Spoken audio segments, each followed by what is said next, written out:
Good morning. Today we're here with Linda Morra and Rist, advisors from the independent evaluation group, World Bank. Linda, you and Ray just wrote a book, The Road to Results. What is the purpose of the book, and why is the title? Well, thank you for having us here today, first of all.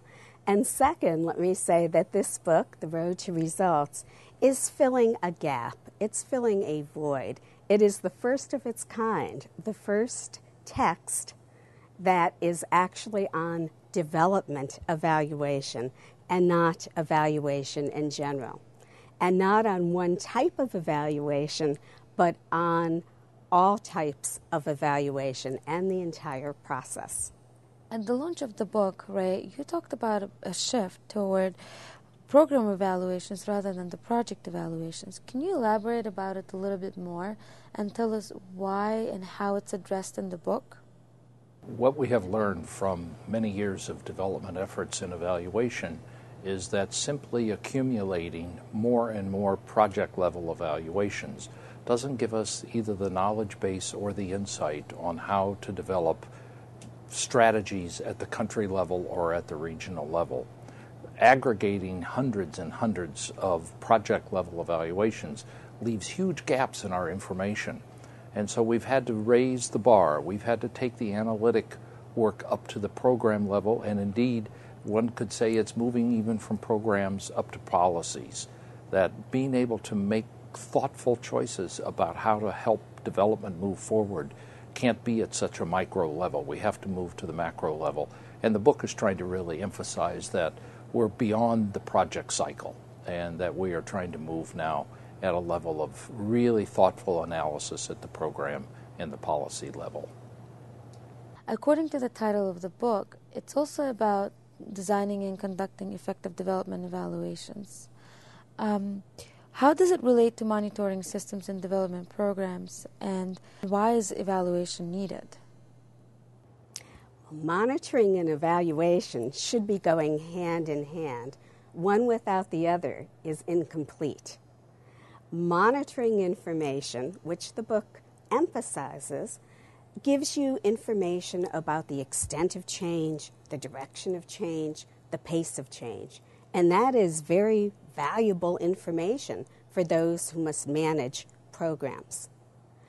But that information can't tell you very much about why you're getting the results you are, and whether you should have gotten better results, or whether you can actually attribute your intervention to the results that you're seeing. And for that, you need evaluation. And you need evaluation at different stages of the project or program or policy. What are the key messages of the book that you think readers should be taking away, and what feedback do you receive from the readers? Well, to take the second question first, the feedback has been really very good. I'm quite pleased with it. People are acknowledging that, as Linda said, we filled a gap. And it is a new piece of literature and an important piece of literature, I believe, in development evaluation's 30 to 40-year history. The two main messages I would say come from the book is, one, that we are emphasizing the importance of theories of change, and that you can evaluate how well or not the causal model is actually being formulated. And so we stress throughout the book that it is important to be clear about where you're going before you get started, and a good theory of change is really helpful there. The second major message that I think comes from the book is that you have to have good data, and you have to analyze it well. You can't make good judgments and good decisions if your data are weak and precarious. So we spend a lot of time talking about how to enhance the quality of good evaluation efforts so that it's trustworthy and then it'll be usable.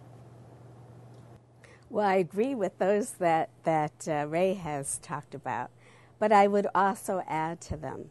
I think that we emphasize the need for a systematic process, and that's the road in the road to results. There is a series of steps that can be followed. Evaluation is not something that you just decide to go out, collect a lot of data, and then figure out what your message is. Evaluation isn't deciding on your technique, on your data collection strategy first. Instead, evaluation is starting with a systematic process that begins with reviewing or formulating that theory of change. Second, I would say that it is about planning, that evaluation is heavily planned, that does not mean that the plan won't be changed as one proceeds with the evaluation, but that one has a full plan to start off with that one follows and knows exactly how each piece of data that will be collected will be used. Thank you.